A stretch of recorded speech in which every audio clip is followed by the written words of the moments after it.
Hey tout le monde, à table!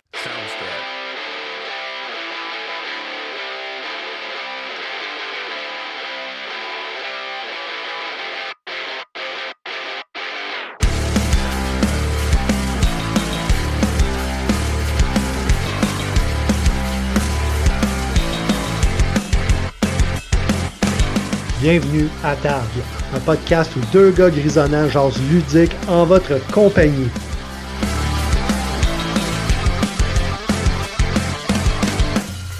Salut tout le monde, bienvenue à Table, podcast ludique, épisode 9.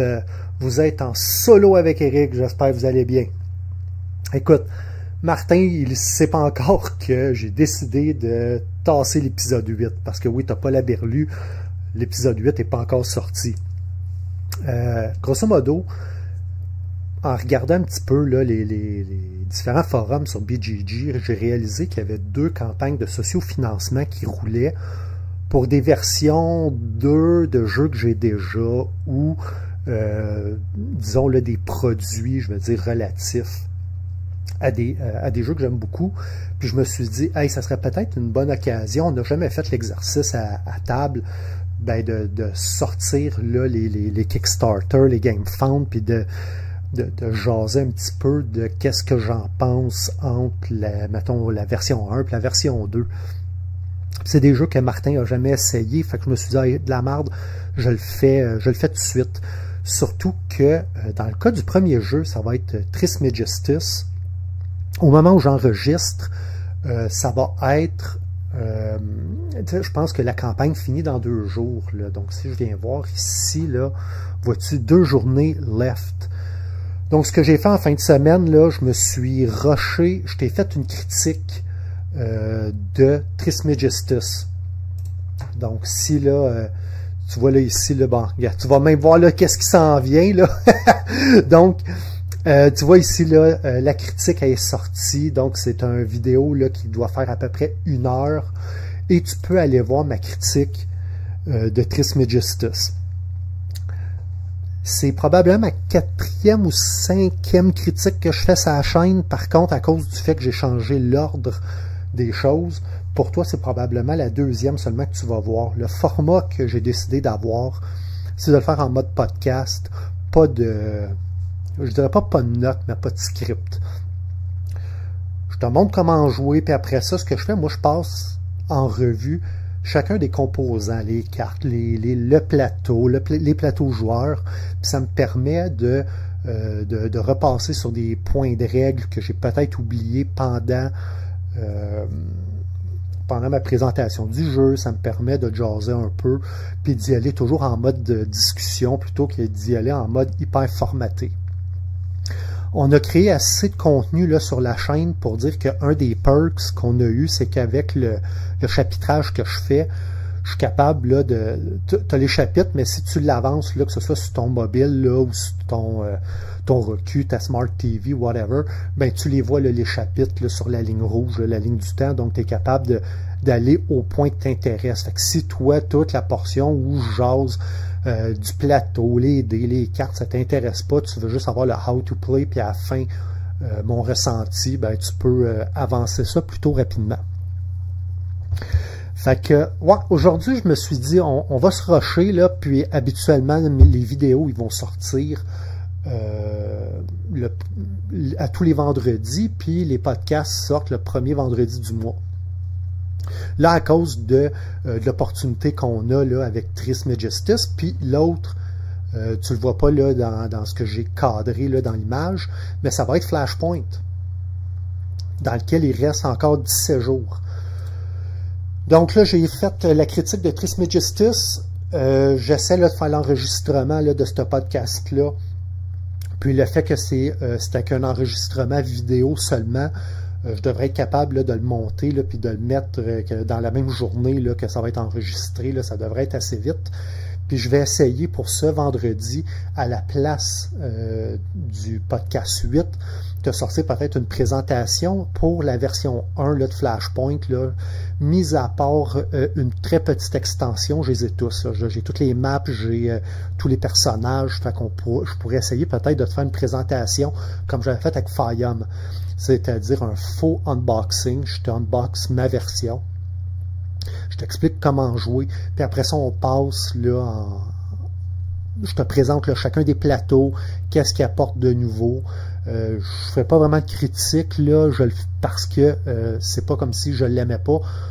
Je te le dis tout de suite, je l'aime ce jeu-là. Fait que je te fais pas de critique, mais c'est juste te montrer un petit peu comment que ça marche, puis c'est quoi un petit peu là, chacune des pièces, puis je vais pouvoir après ça te dire est-ce que ça vaut la peine ou pas.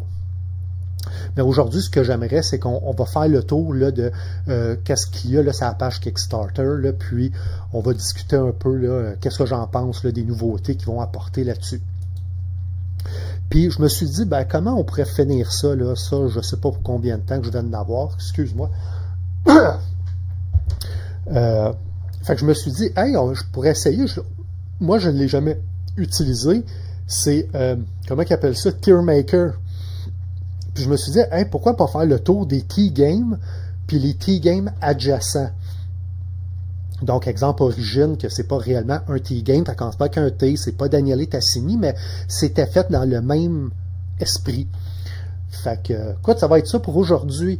Fait que, commençons avec ce qui fait en sorte que j'ai tué la une, puis que j'ai été de l'avant.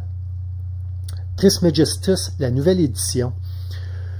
La première édition, là, puis si jamais là, tu te rappelles plus trop de quoi avait l'air la pochette, évidemment, je t'invite là, à aller voir la vidéo critique que j'ai faite, puis je viens là, de la charger ici sur Board Game Geek. Ah, by the way, tu sais, la vie étant la vie, là, des fois, là, on reçoit des 6 pouces d'un côte. Ça se peut là, que pour quelques semaines, j'ai eu de la misère là, avec mon PC, là, puis fait là, quelques événements de vie qui font en sorte que j'ai pas accès à tous mes outils pour faire là, tout le graphisme, là, aussi faible soit-il. Fait que ça se peut là, qu'à un moment donné, les polices, là, puis l'allure un petit peu là, change, bien que je changeais quand même assez régulièrement pour notre signature visuelle. Ça se peut qu'il y ait des changements, là, donc j'espère que ça va pouvoir se placer d'ici quelques semaines, là, mais ça se peut que les prochaines vidéos, la signature visuelle change un peu. Bon, ça c'est fait. Donc, ça c'était la pochette de Trismegistus, l'original. Moi, ça a été probablement mon premier euro lourd que j'ai acheté. Je vais t'avouer que j'ai eu de la misère à rentrer dedans, mais c'était peut-être mon 10e, 12e jeu là, que je m'étais acheté quand je suis rentré dans le hobby. C'était l'époque où, habituellement, j'allais acheter les jeux qui étaient en spécial. Là. Moi, j'avais peut-être pas les finances qu'il fallait pour rentrer là, tout de suite, là, puis rentrer à la boutique, puis aller me chercher 3 nouveaux jeux à 60$ l'unité. Puis celui-là... je le boudais parce que les gens disaient bah, il n'est pas trop le fun, mais à un moment donné, quand j'ai regardé un How to Play, puis j'ai vu un petit peu l'allure, ça m'a attiré. Fait que j'ai été le chercher, puis j'ai eu de la misère à l'apprendre. Et que j'ai eu de la misère. C'est comme je te dis, c'était mon premier Heavy Euro, là, mon premier euro lourd. On était très loin en complexité là, d'un Terraforming Mars. Fait que j'ai fait partie là, de la gang qui disait mais quel livre de règlement horrible que c'est ça. En préparation à mon vidéo de critique, j'ai eu à me claquer le livre des règlements. Puis je vais te dire, c'est pas si pire. Il est loin d'être parfait, là. Il y a des règles. Je te dirais pas des règles, mais il y a des choses qui ont été mal présentées. Exemple, là, si tu regardes ici, bon, on me dit combien il y a des compagnies, puis lors du setup, on va dire pour 2 joueurs, moi, by the way, je le joue toujours en solo. C'est sûr là, qu'aujourd'hui, là, je vais te brûler peut-être certains punchs là, de la critique. Je n'irai pas morceau par morceau, là, mais je vais me répéter là, entre les 2 vidéos, c'est clair. Surtout que je viens, pendant que j'enregistre ça, là, je viens de finir le montage de l'autre, donc je suis frais dedans.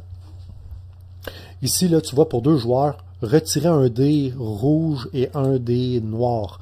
L'affaire, c'est que il y a des dés supplémentaires qui ont été mis dans la boîte. Sais-tu parce qu'ils en ont juste trop mis ou c'est parce qu'ils voulaient nous donner là, quelques pièces supplémentaires? Me semble que c'est pas l'habitude de Boards and Dice, me semble. Mais sinon, ça parlait pas beaucoup. Si tu vas voir là, le livre en français, attends un peu, je l'ai-tu quelque part ici en français? Non, je pense que je ne l'ai pas là, rapidement accessible. Ils vont dire là, plutôt clairement à 2 joueurs, utilisez 4 dés rouges, 5 dés noirs et 5 dés blancs. C'est le genre de petite coquille que tu avais dans cette version-là.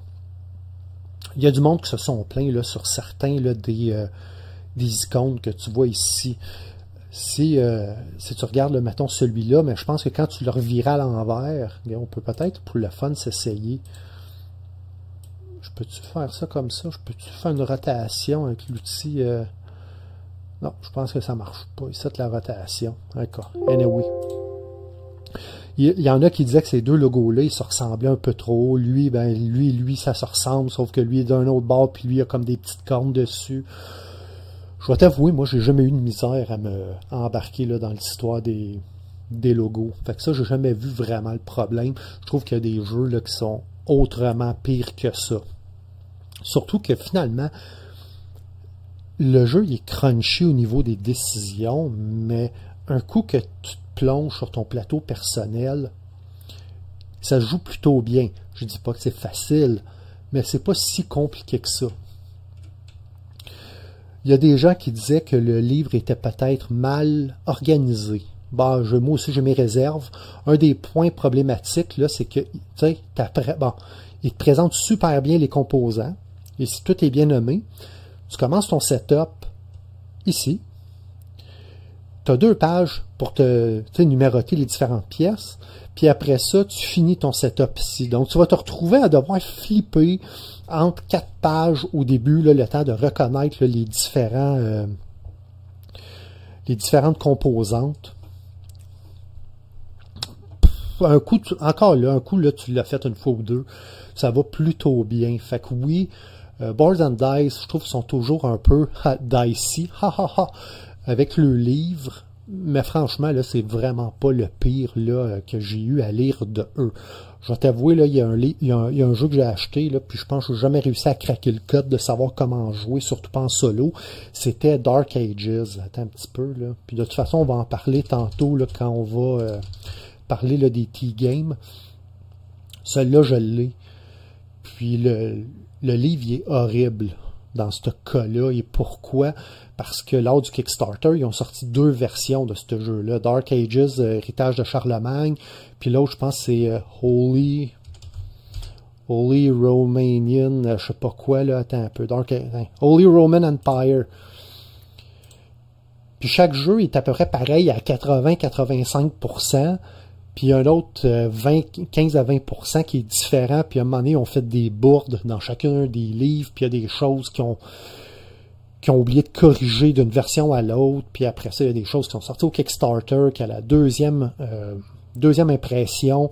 Mettons, ils ont retiré des cartes trop fortes, mais ils l'ont pas dit dans le livre de règlement. Je trouve que Boards and Dice, là, ils ont vraiment de la misère là, avec le livre de règlement.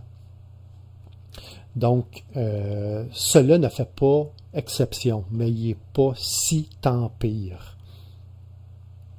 Des gugus d'iconographie, là, tu sais, comme je trouve que ici, là, le caméléon, au niveau là, de l'orientation graphique, je trouve qu'il ne fit pas vraiment avec le reste. Ben, tu sais, il n'y a rien là-dedans qui t'empêche de jouer. L'aide de jeu là, qui sert à rien, là, c'est une vraie F-word joke. Fait que, tu sais, oui, c'est vrai, il y avait des problèmes, peut-être un petit peu d'ergonomie et compagnie, mais il y a suffisamment d'entrées. Il y a combien d'entrées là sur... mettons, là, si je m'en vais ici, là, Ultimate Formula, Forum, écoute, là, tu as 322 entrées, là, il n'y a absolument rien qui va t'empêcher de pouvoir jouer cette version-là du jeu. Surtout que tu peux souvent le trouver facilement en copie de seconde main, là, ou dans certaines boutiques là, en spécial, Shrink, parce que il n'a pas été super populaire.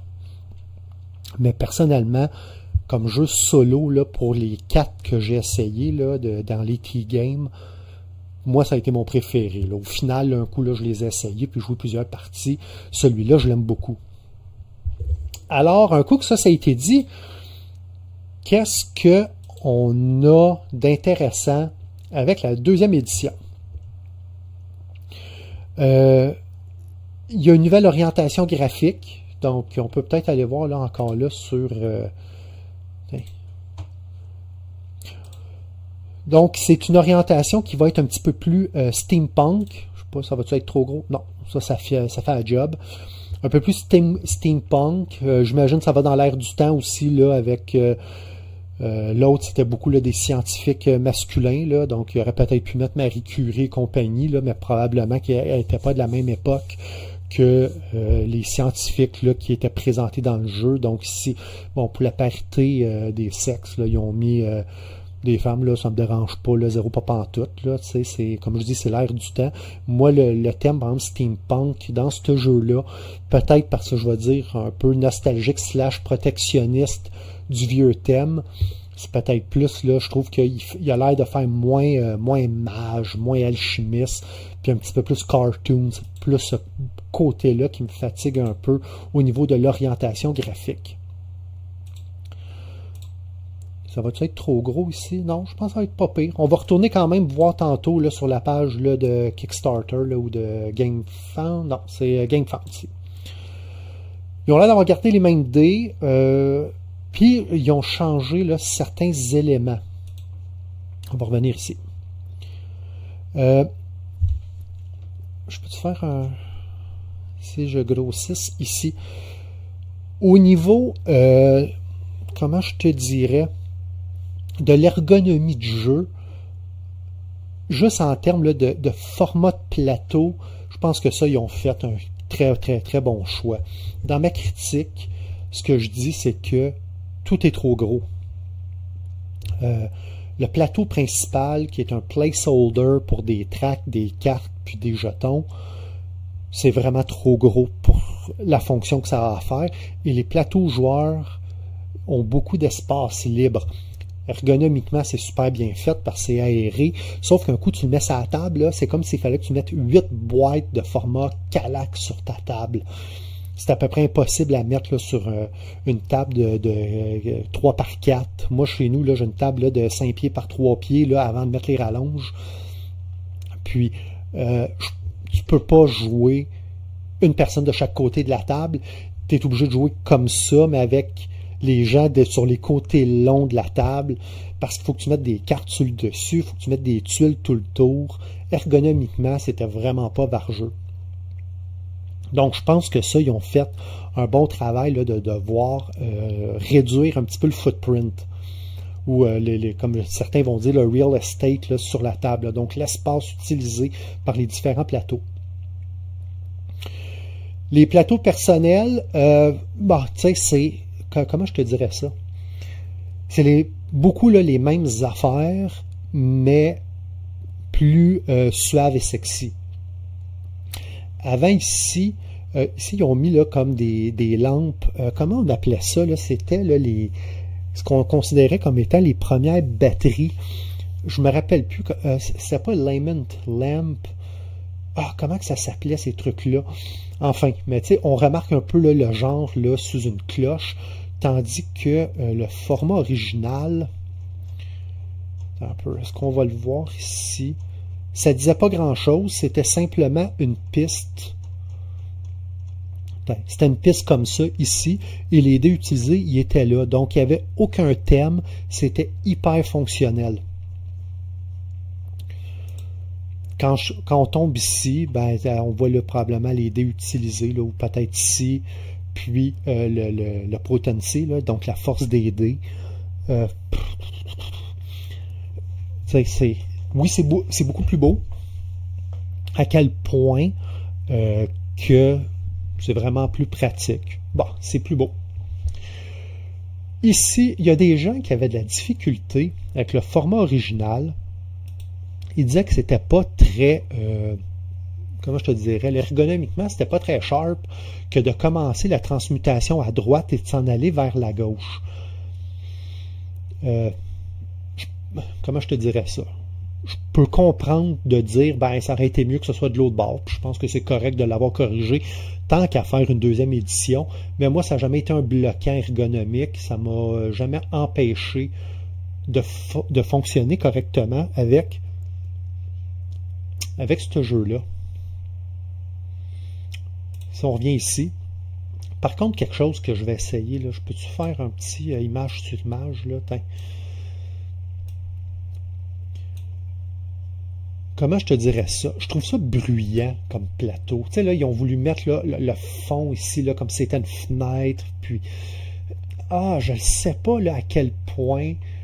Puis, je ne sais pas qu'est-ce qu'ils vont utiliser. Je me demande si c'est pas là, ce qu'on a vu, là, peut-être les petits cristaux. Attends un petit peu, là, ça, on va voir ici. On le voit-tu? Marqueur d'éléments. Y a-tu des cristaux? Ouais, attends. Des marqueurs comme ça. Je crois que ça va être rendu là, le fameux petit jewel qu'on a dans à peu près tous les jeux. Tandis que dans la version originale, c'était des cubes de plastique là, à la Terraforming Mars. Je ne sais pas à quel point. Ça ici, là, j'aimais ça. Le fait que tout le plateau était un peu muté, là, puis c'était des cubes jaunes, ça se voyait super bien. Ici, le fait que c'est bruyant, je ne sais pas à quel point le niveau ergonomique va bien fonctionner. Sinon, les artefacts, c'est rendu des tiroirs. Je trouve que d'un point de vue, comment je te dirais, là, encore là, design, là, c'est de très bon goût. Sinon, avant, ce qu'on avait, c'était des tuiles. On a-tu un devant de tuiles quelque part ici? Attends, ouais. Ça ici, là, t'en as ici, là, des artefacts, là. Donc, tu avais le niveau. Donc, ça ici, c'est un artefact de niveau 1 pour l'élément de l'air. Puis ici, c'est ce que ça faisait. Je regarde ça ici. Et autant thématiquement, là, le fait que c'est un tiroir à travers ton laboratoire, là, ici on le voit, là, c'est comme une table. Je trouve ça super joli. Mais je ne sais pas à quel point le usability, là, donc la facilité d'utilisation, va s'en sortir gagner par rapport à cette tuile-là qui était beaucoup moins thématique, mais qui fonctionnait de façon merveilleuse. Quand tu m'entends là prendre une pause, c'est que je suis dans ma bouteille d'eau.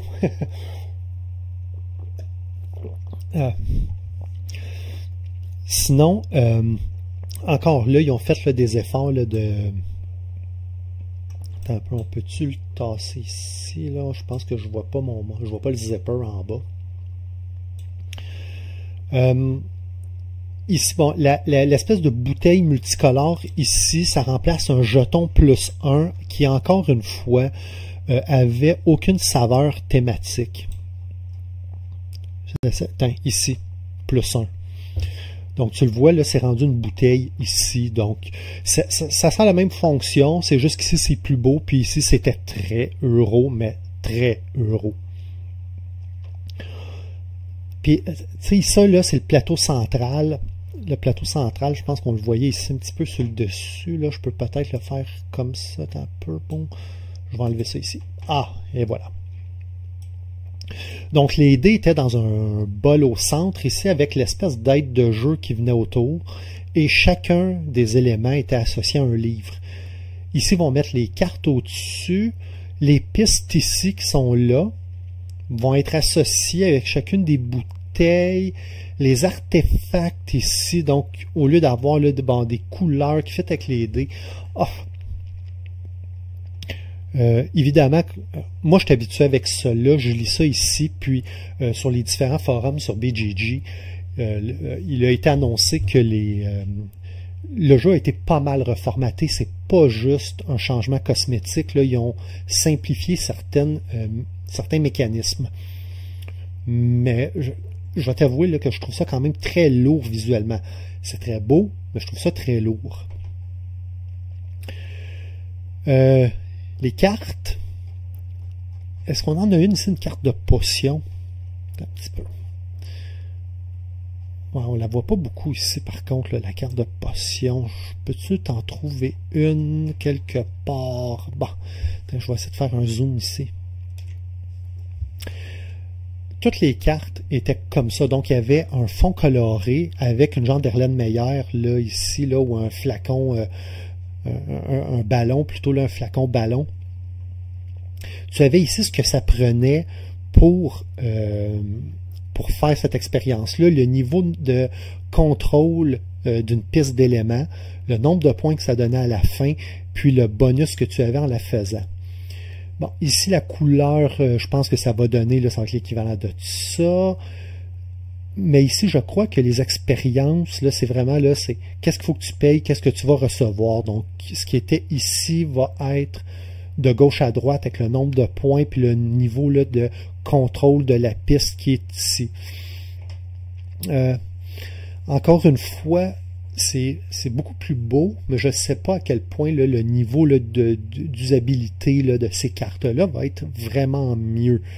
Mais comme ils disent, c'est breathtaking, new artwork, ça je peux pas renier là, à quel point c'est vraiment plus beau. Bon, composant de luxe, c'est normal. C'est un Kickstarter. Comme je te dis, ouais, c'est ce raffiné Streamline Game Mechanism. Donc, je crois qu'ils vont enlever là, certains... juste certains... Comment je pourrais dire ça? C'est un niveau de complexité au niveau du choix. 2019, donc on est 6 ans plus tard, donc ça ici, bon, l'orientation artistique qui va changer, donc ici, là, le fameux plateau. Donc ici, c'était cette piste-là, ici, là, la piste de transmutation qui était celle-là ici, et ils ont changé ici, là, je crois qu'ils appelaient ça là, la pierre philosophale pour la bibliothèque. On voit que c'est encore la même chose, donc 2, 3, 2, 2, 3, 2, mais au lieu de mettre là, les formules ici là, qui étaient des carrés de bois là, qui étaient pour chacune des colonnes où on mettait nos formules, quand on va finir une formule, je crois qu'ici on va avoir 2 livres par, c'est encore la même chose, 2 livres rouges, 2 livres bleus, 2 livres noirs là, qui va correspondre ici, puis on va aller débarrer des trucs. Donc on continue là, j'ai pas été voir là où je me rappelle pas plutôt là de chacun là, des petits composants, mais je vais te dire là, ça semble être très très proche. Le plateau, on en a parlé, donc au niveau ergonomique là, qu'il soit beaucoup plus petit, je pense que c'est bien. Ici on avait l'avantage de pouvoir modifier, là, il y avait des tuiles ici qu'on pouvait mettre puis changer les essences par rapport aux différents éléments. Donc le feu, mettons, qui était associé avec le sel, mais là on pouvait ici mettre des tuiles et pouvoir changer, là, puis rajouter encore un peu plus de randomizing là, sur le plateau. Donc ici, là, on voit ici, là, bon, c'est les différents matériaux, les éléments en haut, les pistes ici là, de contrôle, donc à 11, j'imagine ici, ça va-tu être 12? Non, 7 points, donc ils ont baissé de 1 niveau, ça semble être ça, donc ici ça arrête à 11 pour, ici je semble voir le 7 points, ici le 7 points est à 12, donc probablement que ça va dans l'équilibre du jeu avec certains trucs là qu'ils ont modifiés. Les plateaux, donc ici on a encore 2 artefacts disponibles par couleur, donc 2 dans le noir, 2 dans le blanc et 2 dans le rouge, qui correspond ici là au coffre avec les artefacts. Les dés, je pense qu'ils n'ont pas changé. Par contre, on voit ici là qu'ils ont changé certains là, des logos. Donc celui-là ici, là, qui était là, comme avec les cornes, je ne sais pas ici, est-ce que je peux te le montrer? Bon, on va les prendre ici. Il y en a qui, un coup que tu mettais ce dé-là à l'envers, donc ce symbole-là, les gens disaient, ben ils sont durs à remarquer parce que c'est juste une ligne qui échange, qui fait en sorte que ici, si on regarde celui-là et celui-là, ben ici, là, qu'est-ce qui est des cornes versus la petite croix, et celui-là, ben ils ont différencié beaucoup plus. Celui-là ici, je crois qu'on ne le voit pas, là, mais il est caché derrière. Attends un petit peu, on peut-tu le voir quelque part? Tiens. Je crois que ce symbole-là, c'était celui-là. Puis il y en a qui disaient, à cause ici là, du crochet, puis de celui-là, un coup que c'était à l'envers, les gens se mélangeant de ces deux logos-là. Donc, on voit qu'ici, là, moi, je l'appelais le 24, là, tu sais, comme un 2 ici, puis ici, c'était un 4. On voit ici, là, le 24, là, il est beaucoup plus clair. Puis ici, ça ressemble plus à un H. Donc, ils ont fait là certaines modifications. Puis ici, le point d'interrogation, je crois, non, c'est pas celui-là. 1, 2, 3, 4, 5, 6. Donc, probablement que le infini est rendu le point d'interrogation. Donc, ils ont changé certains des logos. Moi, personnellement, ça me gêne pas. Je m'y retrouvais assez facilement. Moi, j'appelais ça ici, là, j'appelais le 5, là, je trouvais qu'il ressemblait à un 5. Je l'appelais le logo féminin, là. Fait que pour moi, c'était 5 femmes, 24, les cornes, ici, là, parce que je voyais des cornes, homme, infini. Puis, je me suis rapidement adapté là, à ces logos-là, mais ils ont changé. Donc, si pour toi, l'ergonomie des symboles était plus difficile, tu vas t'y retrouver plutôt aisément. Ici, donc, on descend les plateaux, blablabla. Donc, on a déjà vu là, les cartes. Je crois ici, c'était les publications. Les publications, là, étaient assez compliquées. Ben, pas compliquées, mais c'est que c'était... les publications, dans le fond, c'était des cartes objectifs. Mais ce qui était cool, c'est que tu pouvais en piger pendant la partie. Le problème, c'est que c'était toujours un blind draw. Donc, le paquet était refermé, puis tu pigeais de façon aléatoire. Moi, ce que j'ai simplement fait, c'est que j'ai fait un magasin de 3 cartes ouvertes. Puis, quand j'avais un perk là, qui me permettait d'aller piger 2 cartes, ben, je pouvais aller en chercher qui étaient 2 ouvertes ou aller dans le paquet fermé ou peu importe. Donc, ça me permettait de pouvoir orienter un petit peu ma partie en fonction de ce qui était disponible sur le marché. Donc, moi, ça ne m'a pas beaucoup dérangé. Ça ici, je crois que c'était une expansion qui était un petit peu, là, si on vient ici, là, dans Trismegistus, je suis à la bonne place, on va fermer cette image-là ici, on va revenir là, Remplement, puis si on allait dans les expansions, ouais, c'est ça, c'était l'expansion alchimiste. Donc, ça ici, je crois que c'est ça, donc ça a été intégré un dans l'autre. How to play, donc, j'ai regardé rapidement. Il semble y avoir 2 grosses règles quand même qui ont changé. Là. Je te dis pas là, que tout a été... je te dis pas qu'il n'y a rien d'autre qui a changé, là, mais dans les trucs qui ont vraiment beaucoup changé, le premier était que... Attends un peu, là, attends un petit peu, je peux-tu l'avoir? Ça, c'était le Roll and Write. Peux-tu l'avoir? Je vais remonter en haut.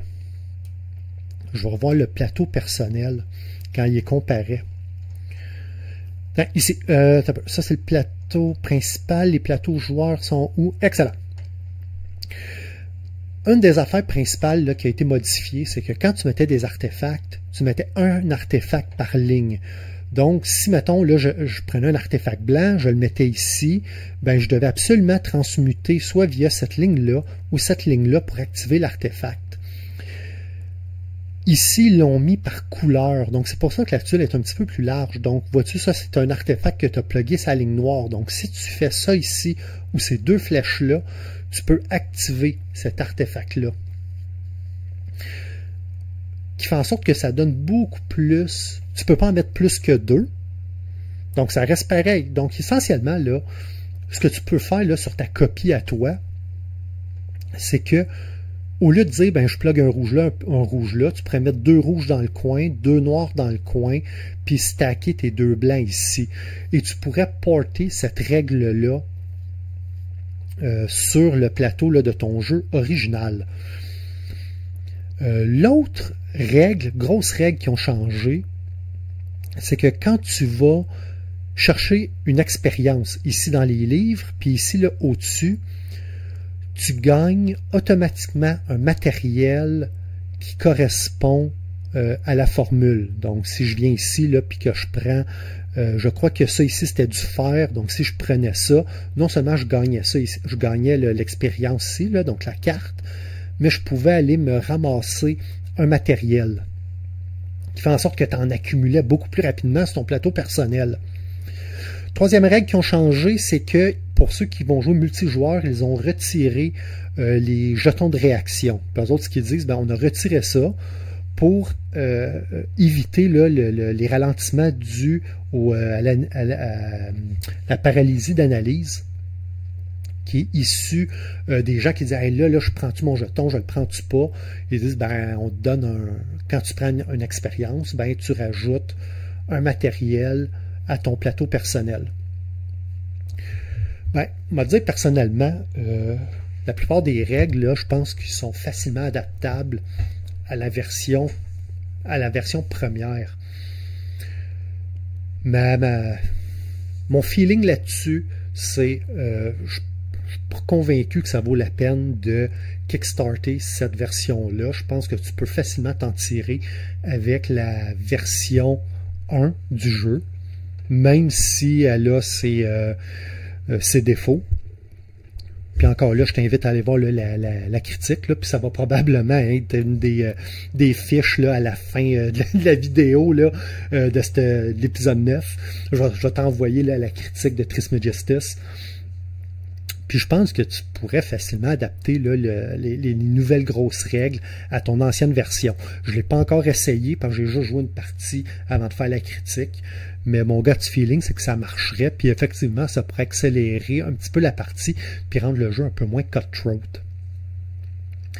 Fait que, écoute, ça ressemble à ça, là, à moins que tu sois vraiment là, un fan là, du bling, là, comme d'habitude, ou que toi, tu sais, là, comme ici, là, tu vois, c'est les essences, là, ils ont fait là, des belles couleurs, là, puis une belle forme.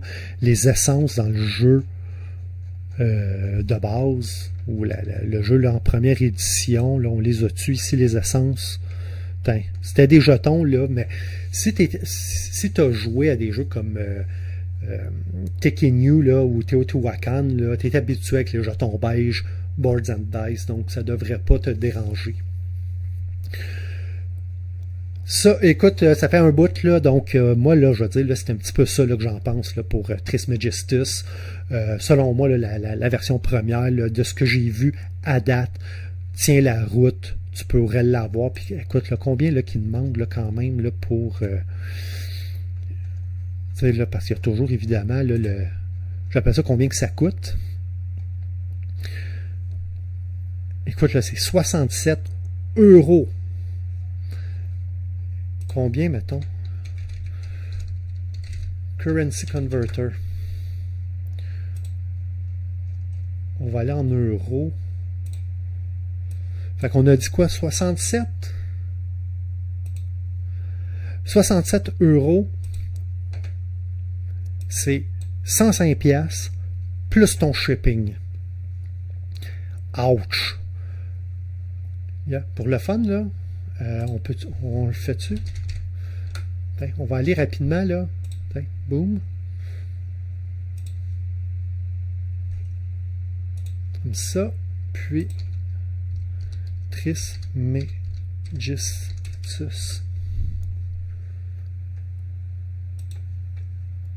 Je veux juste voir là, si on est capable de voir le rapidement. Là. Multilingue, 25 $. 35 $. Je pense que tu serais très gagnant en allant avec la version première. Fait que c'était ça pour Trismegistus. On s'en va voir Flashpoint. Donc, Flashpoint, je ne l'ai pas ici. On va aller voir ça. Flashpoint, c'est revenu. Avec Calix, c'était pas... oui, c'est ça. Remplement, attends un petit peu. Ouais, c'est ça. Donc, on revient ici. Flashpoint, c'est le jeu de pompier. Quand même, 2011. Ça a été là, quand c'était la grosse mode des jeux à la pandémique. Là, les jeux co-op où il arrivait toujours plus que ce que tu pouvais contrôler. Fait que si je viens ici, non pas forum, je vais voir les images. Bon, ça c'est les versions bling là. Est-ce qu'on est capable d'avoir une version standard?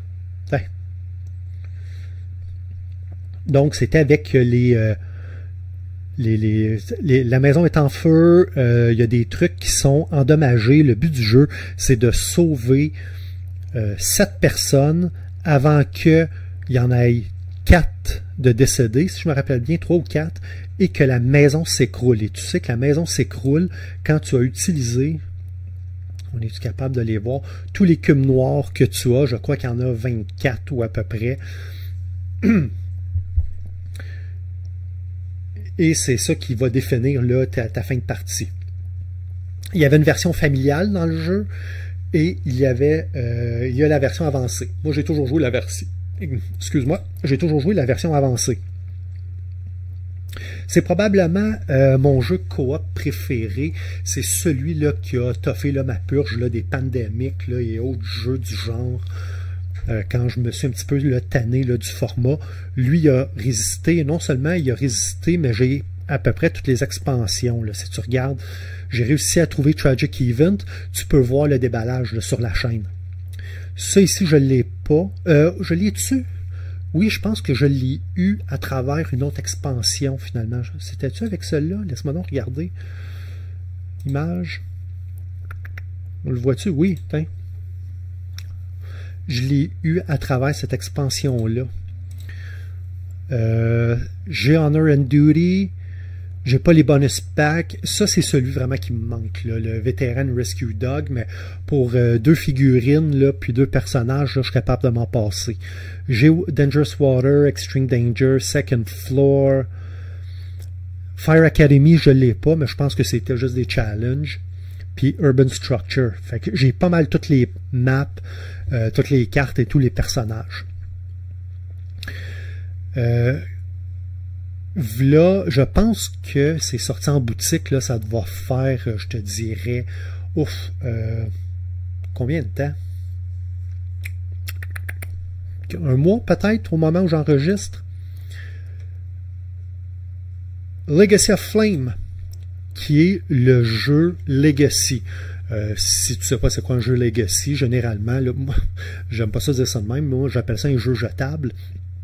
C'est, tu le rouvres, et à chaque partie que tu joues, il y a quelque chose qui va être modifié. On va t'inviter à ouvrir soit un paquet de cartes, soit à installer des autocollants. Par exemple, tu as peut-être ici un personnage que tu as, puis je sais pas, a été brûlé, puis tu ne peux plus l'utiliser. Ton personnage sera plus fonctionnel. Dans le cas de Legacy of Flame, ce sont des livres, ça ici je crois que c'est le prototype, là, mais ce sont des livres-cartes. Donc, au lieu que ce soit des boards montés là, sur du carton, tu tournes les pages, ça va faire ton board au complet, et tu vas avoir des decks d'événements propres à chacune des cartes. Je pense que tu as 10 ou 12 scénarios dedans. Et la campagne a très bien pogné. Il y a plusieurs canals là, qui ont fait des déballages. Là. Puis, évidemment, c'est des déballages un peu bêtes parce que le fait que c'est du legacy, ben, tu ne veux pas, comme dirait le terme francophone, divulgacher, ou tu ne veux pas spoiler là, les surprises qu'il va y avoir dans la boîte. Mais la campagne, ici on le voit, là, donc tu vois ici là, les decks, des fois on va te dire rouvre le deck A, puis voici là, tes cartes. Ici, là, ben, à chaque mission, tu vas avoir une enveloppe à ouvrir pour aller chercher les surprises qu'il y a dedans. Donc tu as plusieurs choses. Je pense que c'est buzzant à ouvrir. Et mon petit côté écolo a de la misère avec le concept que ce sont des jeux jetables, bien souvent, là, avec des trucs que tu vas soit détruire, des cartes que tu vas déchirer. Je préfère là, les jeux, vends-le un petit peu plus cher, là, mais ce sont des collants là, que tu peux soit décoller ou que tu peux enlever et réappliquer si tu joues encore. Mais enfin, ça a beaucoup pogné. Et donc, je crois qu'ils sont arrivés avec une saveur du jeu qui va être le Golden State Hero, qui est comme comment je te dirais ça? Tu vois, ça réimplémente Flashpoint, mais avec des éléments qui ont pris du développement du jeu Legacy.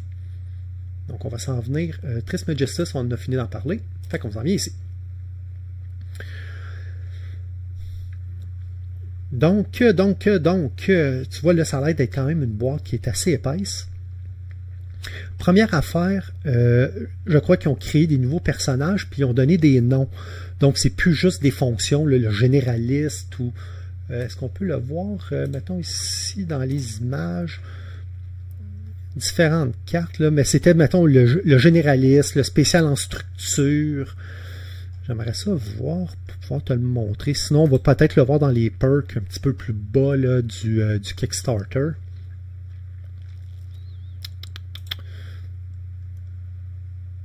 Bon, ça a l'air que je suis pas capable de te le montrer. Au pire, je fais toujours quand même un peu de montage. Là, je mettrai une ou deux photos là, de ça. Ici, ils ont donné des noms. Donc, pour, quand je te dirais, on voit qu'ils ont été cherchés là, dans le Legacy, où c'est que ils veulent que tu t'attaches à ton personnage. Ce que je suis content, c'est qu'ils ont quand même gardé l'orientation graphique, qui fait en sorte que si tu veux faire du mix and match avec ta version originale ou avec le jeu Legacy, ça va suivre. Peut-être que ça fait un peu vieillissant, comme je te dis, le jeu original qui n'était pas vraiment original, qui était même en lui-même une refonte. Ça, très peu de gens le savent, là, mais regarde, image. Puis on va aller, mettons, c'est Java Implementation, on voit-tu peut-être une carte floor plan? Ça ressemble à être ça, la version première, c'était peut-être juste un print and play, remarque, là, mais ça, c'était ça le jeu original. Donc, déjà, celui-là, c'est une refonte du premier. Mais je suis content qu'il ait gardé l'orientation graphique, les logos et compagnie, qui fait en sorte que si tu es genre à tout vouloir et que tu veux faire du mix and match, ben, ça va être possible sans qu'il y ait de problèmes d'ergonomie au niveau de tes différentes composantes. Ils ont créé le système d'ignition, ils introduisent le système d'ignition. Si je ne me trompe pas, c'est que tu peux équiper tes différents pumpires, tes différents pompiers, en rajoutant là, des boosts, puis de l'équipement. Donc, tu sais, le Heartbeat Sensor, là, ici, on ne voit pas très bien, mais tu sais, Flashing Beacon, je pense que tu peux diriger 2 victimes au lieu d'en diriger une seule. On voit le genre, on l'a vu là, dans plusieurs jeux, soit coop un peu plus modernes, ou tu sais, même des jeux là, à plus grande échelle. Là, si tu prends les jeux d'Awaken Realm, c'est pas rare que tu peux attacher là, sur tes héros des buffs ou des nerfs dessus. Fait que du gear, ça c'est pas pire. Give me a boost avec des trucs. Donc, Immersive Danger, si je me trompe pas, ça ici, ce sont tes cartes événements. Mais je crois que tu vas avoir une carte événement par carte. Ça semble venir avec quand même 8 cartes là-dedans, là, ce qui est pas peu dire. Rétroactive Fun, c'est que je crois qu'ils vont créer des decks pour chacune des maps des premières expansions. Fait que tu vois-tu là le Core Game, Dangerous Water, Honor and Duty. Tu vas avoir là, des decks événements pour chacun de ces maps-là. Fait qu'il y a du stock là, quand même dedans. Là. New to Flashpoint, How to Play, Golden State Hero. Fait que regarde là, tu viens quand même avec 9 héros. Donc, 4 plateaux réversibles. Donc, tu vas avoir 8 plateaux.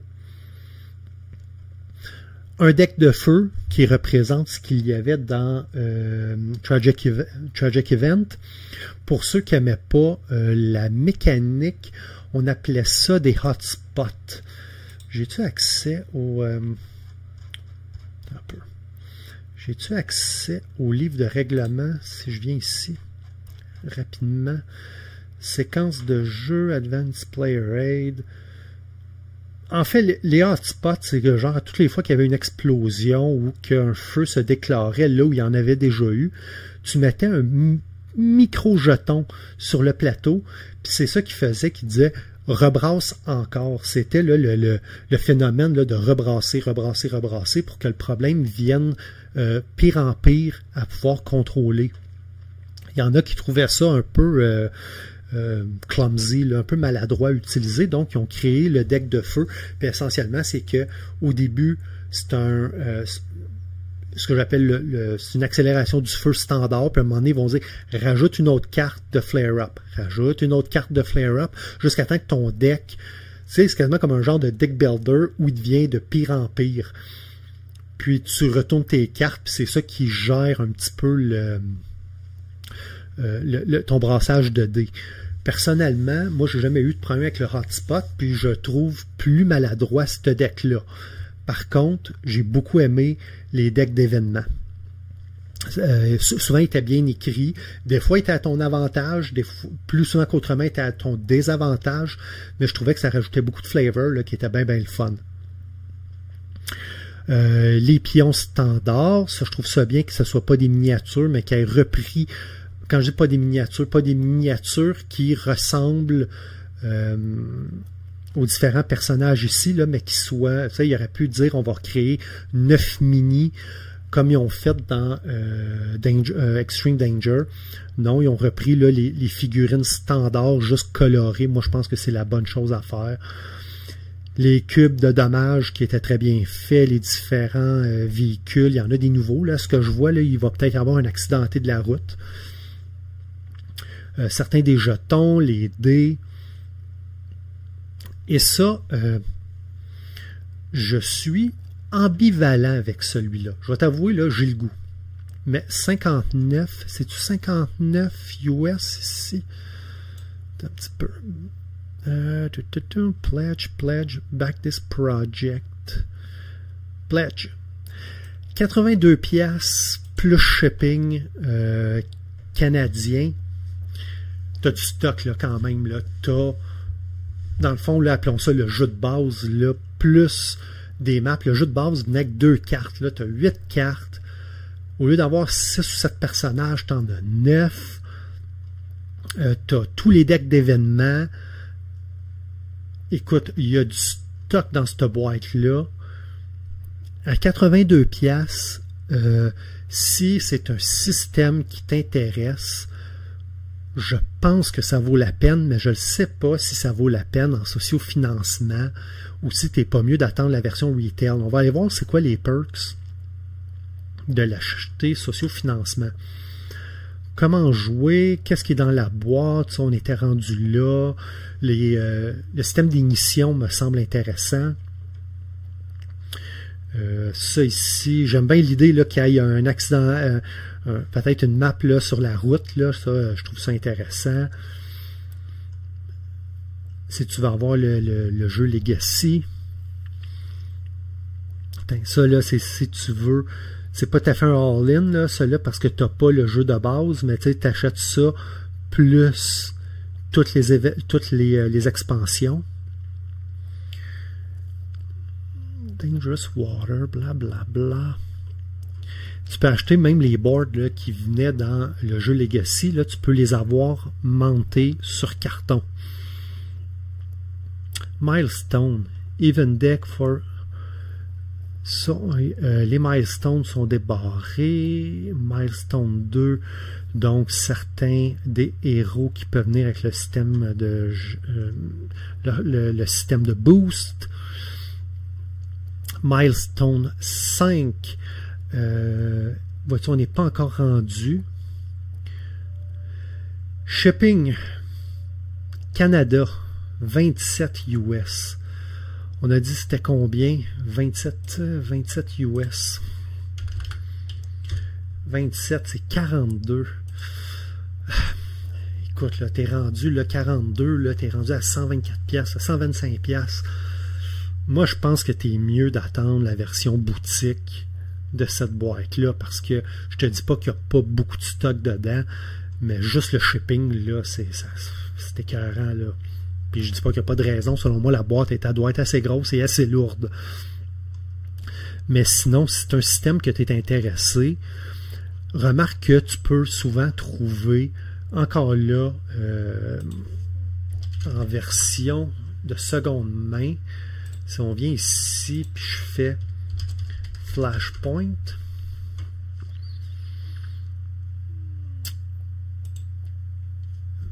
board game. Vois-tu, tu peux l'avoir, la version anglaise, 15$. Ici, il n'est pas disponible.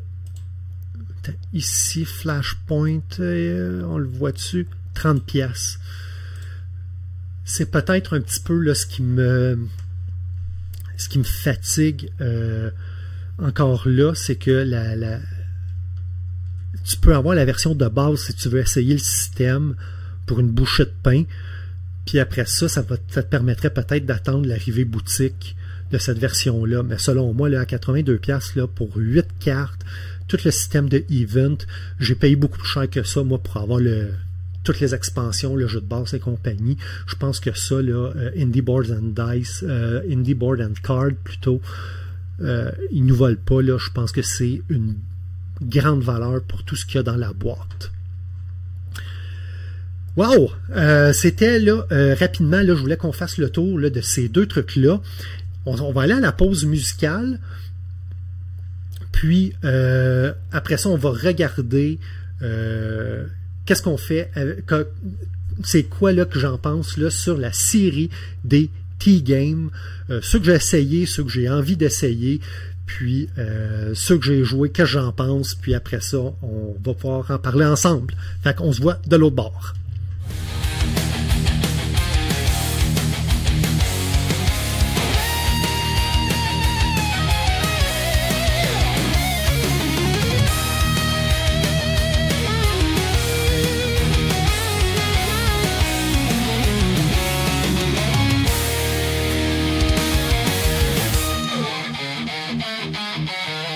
Yes!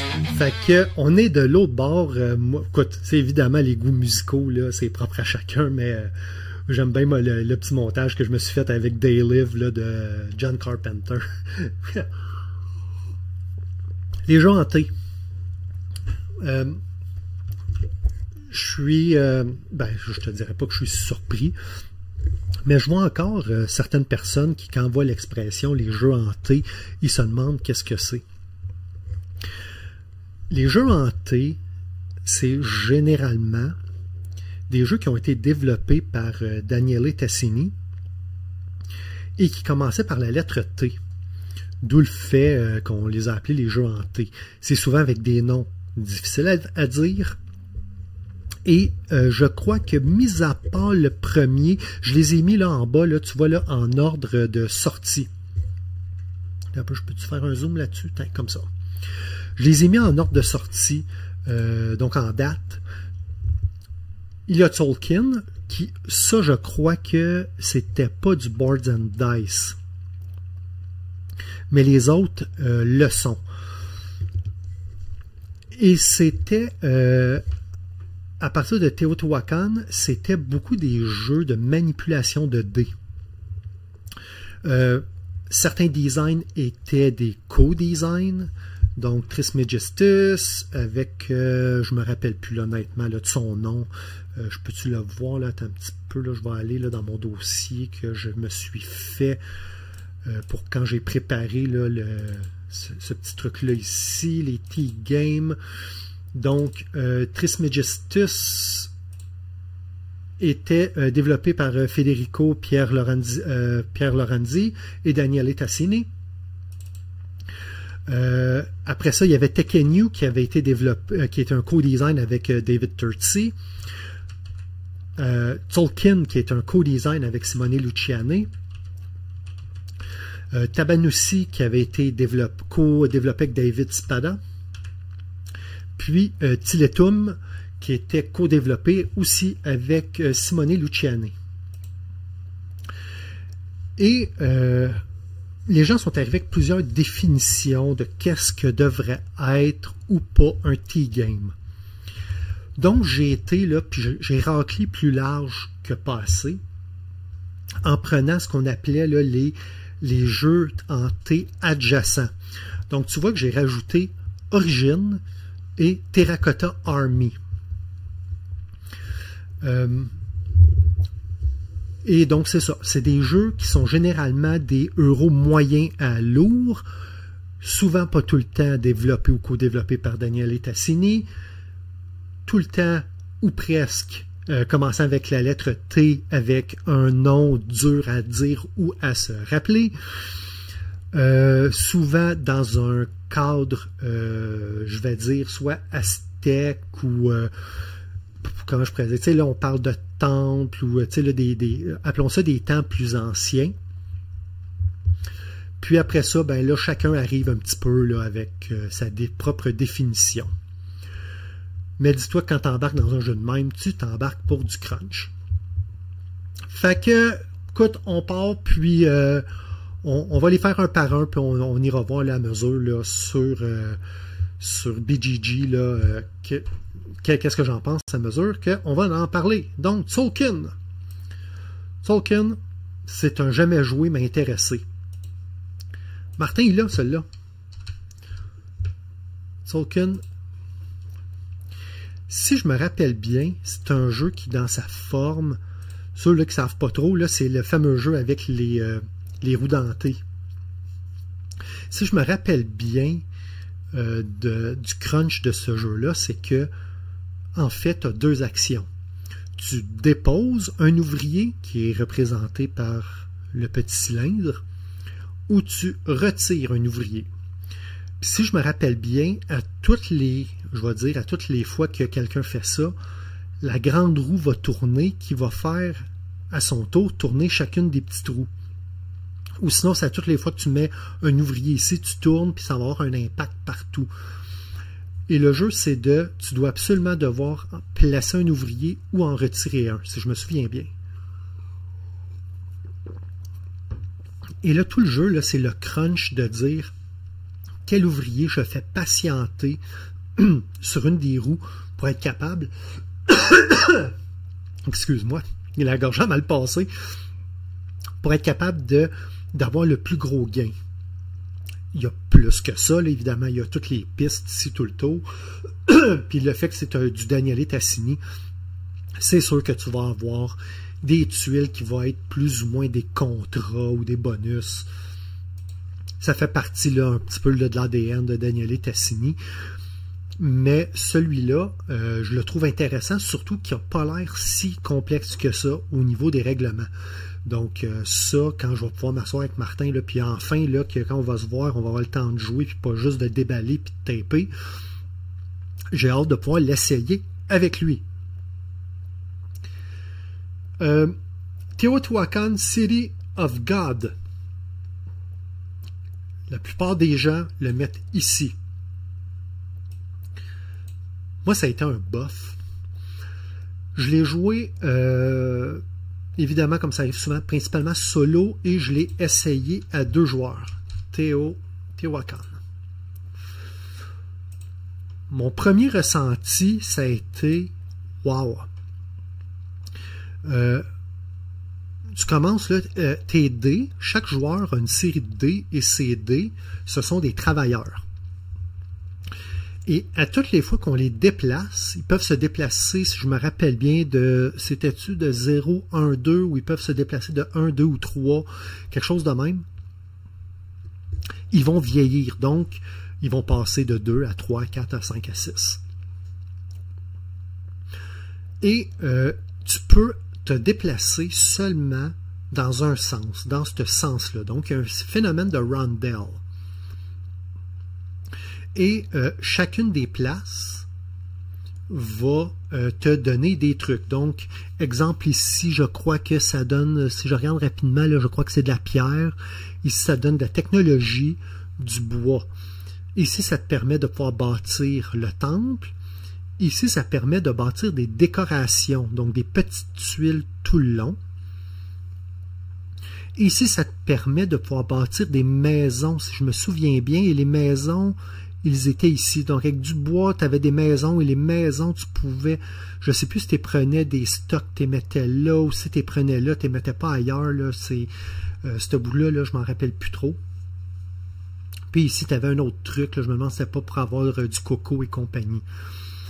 Tu as 3 pistes avec des bonus à mesure que tu montes. Le premier qui monte, qui a le bonus, jusqu'à temps que tu sois rendu en haut. Puis c'est une grosse salade de points. Dans les choses intéressantes, j'aimais beaucoup les dés qui se promènent et qui vieillissent. Je pense pas que c'est le premier qui l'ait fait, mais ça fait quand même en sorte que ça s'apprend assez rapidement. Donc de dire, à son élément le plus simple, tu prends ton dé, puis là tu peux le déplacer. On va dire de 1, de 2 ou de 3. 1, 2 ou 3. Si tu arrives quelque part qu'il y a déjà quelqu'un, même si c'est toi, il y a un coup d'entrée dans le temple. Et si je me rappelle bien, c'était toujours du coco. Je pense que là-dedans, c'était le paiement de nourriture. Donc, tu dois payer de la noix de coco. Et ensuite, non, c'est pas de la noix de coco. En fait, là, c'est du cocoa. Donc, c'est du chocolat. La fève de coco. Et après ça, selon le nombre de dés qui sont là, tu avais, là, donc ici, on voit, s'il y a 2 dés en place et que je crois que tu avais un nombre, mettons, là, je sais pas si tu avais un 4 en montant ou quelque chose de même, puis qu'il y avait 2 dés, tu allais chercher un peu plus. Et tout le feel que ça donne, c'est que plus un dé est, entre guillemets, âgé, plus il a de l'expérience, mieux il travaille. Et 2, plus on est de fou, ou plutôt le travail d'équipe, là, seul on additionne, à 2 on multiplie, plus il y a du monde, plus on est capable de générer des ressources. Tout ça, j'ai trouvé ça super bien. Mais je pense que, surtout en solo, j'ai trouvé ça plutôt sec. Un coup là que j'ai joué une couple de fois puis que j'ai tourné, encore là, je te dis pas que j'étais très très très bon. J'aimais beaucoup les grosses tuiles, c'était très beau. On dirait qu'un coup que je l'ai joué peut-être 5 fois, j'ai fait, il me semble que j'ai visité ce qu'il y avait à faire. Si j'ai dit bof,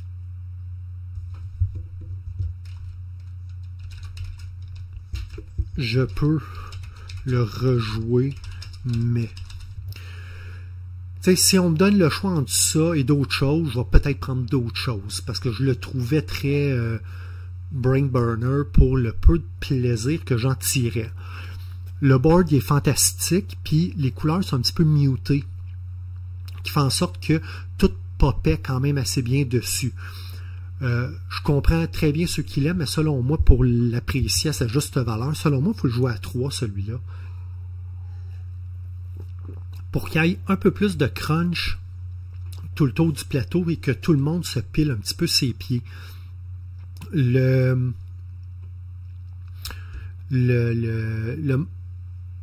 mode solo était bien fait, mais Tomotoma ici donc Mauro Gibertoni, qui a été connu pour avoir fait principalement l'automa pour Brass. Il a retouché beaucoup des automas des T-Games, et tu vois qu'ici il a retouché celui pour Teotihuacan. Puis il n'a pas fait des gros changements, mais ce qu'il a fait fonctionne très très très bien. Fait que je l'ai aimé, mais c'est ça, sans plus. Trismegistus, c'est de loin mon préféré, mais pour jouer solo, comme je te dis, selon moi, à plusieurs, il ne doit pas apporter beaucoup plus que quelqu'un qui trippe à faire des sudoku en gang. Fait que si tu me dis, nous autres, on aime ça, là, se mettre 4 autour de la table, on s'imprime chacun notre copie d'un sudoku, là, puis on fait une course à savoir qui c'est qui le premier qui va le finir. Si ça, tu trouves ça excitant, tu vas aimer ça Trismegistus à plusieurs. Mais pour jouer solo, je le trouve vraiment le fun. Hey, j'ai remarqué, j'en ai oublié un. Haha, il me semblait aussi. Talwan Tinsuyu. Save image as. Donc, je vais aller ici dans mon podcast, là. Donc, fais pas le saut, là. C'est sûr que je vais couvrir l'image ici. Puis on va aller. Je peux-tu faire choose Choose File. Parfait. Puis on va rajouter Tawantin Suyu. Tawantin qui est sorti en quelle année? En 2020. Ça, on n'en a plus de besoin. Donc, en 2020, ici, donc, ça devrait se glisser dans ces eaux-là, ici. Hey, comme je ne sais pas pourquoi je l'avais oublié.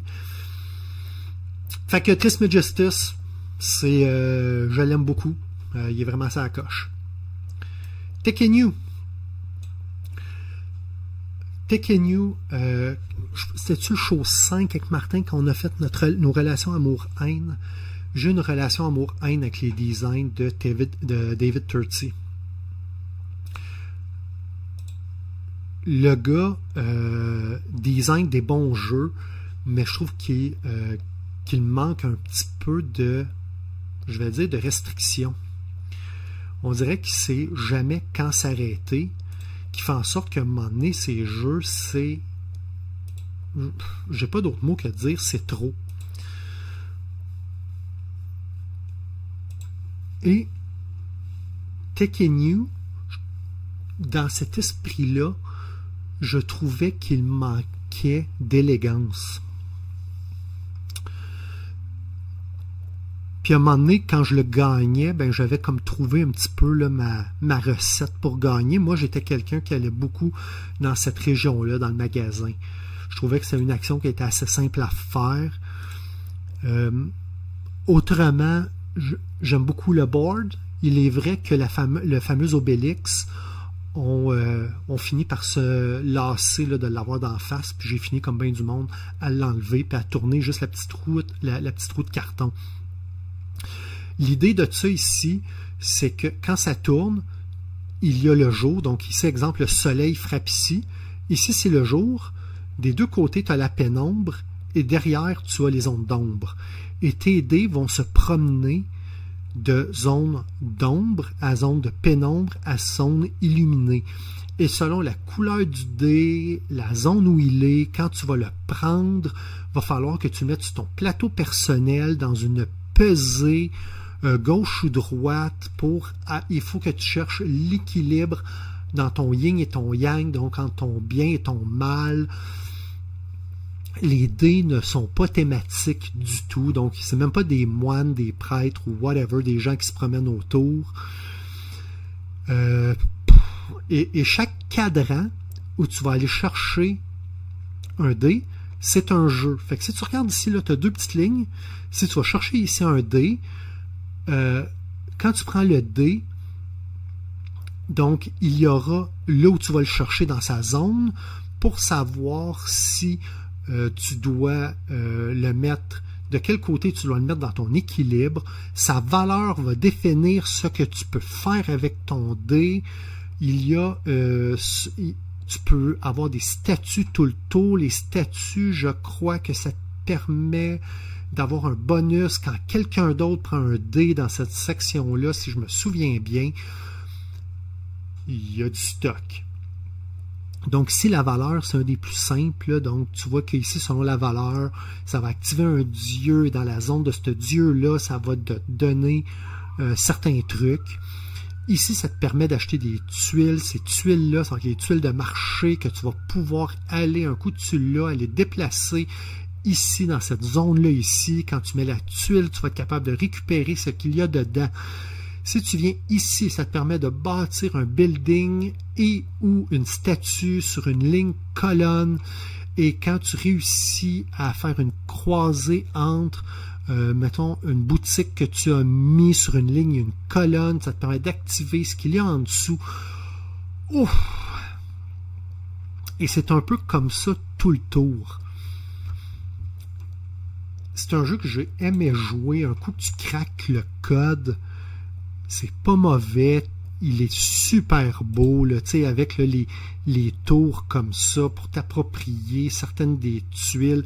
Ah oui, puis les tuiles avaient des barres de couleurs et quand tu mets une tuile, le nombre de barres de couleurs selon son orientation va te donner des points supplémentaires. Et c'est là que je trouve qu'à un moment donné, il y en a juste un peu trop.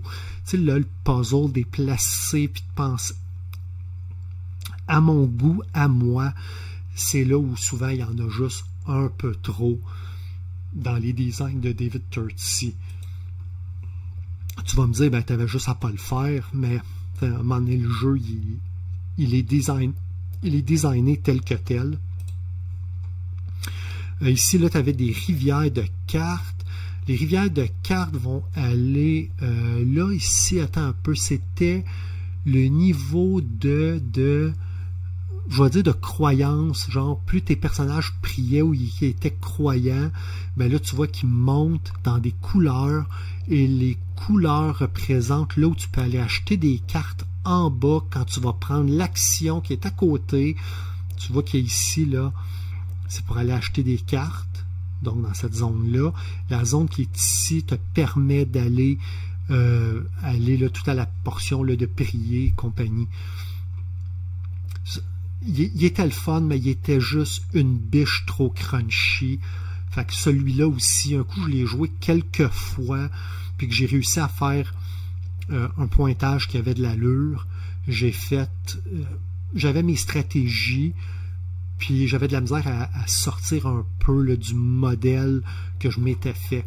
Mais celui-là, par exemple, je le rejouerais là, si on m'offre de le faire, là, évidemment avec un teach, là, parce que je n'ai oublié un bout. Tawantinsuyu. J'aime beaucoup. Hey Eric, tu viens de me dire que tu as de la misère avec les designs de David Turczi. J'ai travaillé fort celui-là pour l'apprendre. C'est celui que le monde n'aime pas parce que le board, il est épouvantable. Regarde-moi ça, la salade d'icônes. Mais sinon, j'ai beaucoup aimé. C'est un jeu, c'est pas un jeu, comment je te dirais, de points, de points de dés, c'est un jeu de placement d'ouvriers. Il y a du David Turczi, ça veut dire qu'il manque il manque d'élégance. Grosso modo, il faut que tu joues, exemple, un ouvrier. Pour jouer l'ouvrier, il faut que tu aies la carte qui fit avec le symbole. Et quand tu vas mettre l'ouvrier, tu peux aller chercher un des bonus qu'il va y avoir autour du symbole, là où tu t'es placé. Donc, si je me place ici, ben, je peux aller chercher ou des patates, ou du tissu, ou faire de la production d'un de mes buildings. Mais si j'ai dans un symbole adjacent un travailleur de la même couleur ou s'il est d'une autre couleur mais il permet de faire des combos ben là tu peux aller chercher deux des actions. Donc exemple, lui ici, ben il peut construire des escaliers, il peut aller chercher des patates ou il peut aller chercher de la pierre. Mais le fait qu'il est adjacent à un autre jaune, il pourrait dire, ben gars, je vais aller chercher des pierres, je vais les mettre dans mon stock et là, je vais faire une deuxième action, je vais aller bâtir un escalier parce que les pierres que j'ai été chercher me permettent d'en avoir assez pour réussir à bâtir un escalier. Si tu réussis à bâtir un escalier de ton bord et que tu installes un travailleur qui est orienté du côté de ton escalier, ça te permet d'abaisser son coût de nourriture de 1. Oh, il y a du stock. Il y a 2 villages où tu peux aller chercher des pions. Il y a ce qu'on appelle les nomades et le village. Tu l'as ici. Donc, ici, tu as le village, ici, tu as les nomades. Selon de quel côté tu vas aller chercher un travailleur, tu peux avoir un bonus de patates ou de maïs. Parce que oui, dans ce jeu-là, tu as 2 ressources de type nourriture, mais qui sont aussi d'autres ressources pour faire d'autres choses. Soit ici le village, et lorsque, je crois que c'est le village, lorsqu'il est vide, c'est ça ou les nomades, là où je me rappelle plus, là tu viens de déclencher un festival, mais seulement à la fin du tour. C'est le bout qui est difficile. Et là, ça je vais en profiter, j'ai fait des aides de jeu pour ce jeu-là. Un coup, j'ai réussi à faire ça, le jeu il a débarré pour moi. Il y a une aide de jeu qui est super bien faite de définir chacun des travailleurs, qu'est-ce qu'ils font, à dire chacune des actions et compagnie. Par contre, il y a un moment donné, tu as des ressources de type or, patate, maïs, pierre, escalier, tu as des buildings, tu as des statues, des grosses et des petites, tu as du tissu, tu as 2 types de cartes. Qu'est-ce que j'ai fait là? C'est que j'ai été chercher ça, puis à quoi ça sert et comment en obtenir. Parce qu'à un moment donné, tu te dis, ben, je veux, OK, des escaliers, ben, je sais que ça me prend des pierres. Mais comment je fais pour avoir des pierres? Ben, tu viens à pierre ici. Les pierres te servent à bâtir des escaliers, te servent à bâtir des statues, à construire des buildings. Comment je fais pour avoir de la pierre? Ben, je peux aller placer des ouvriers.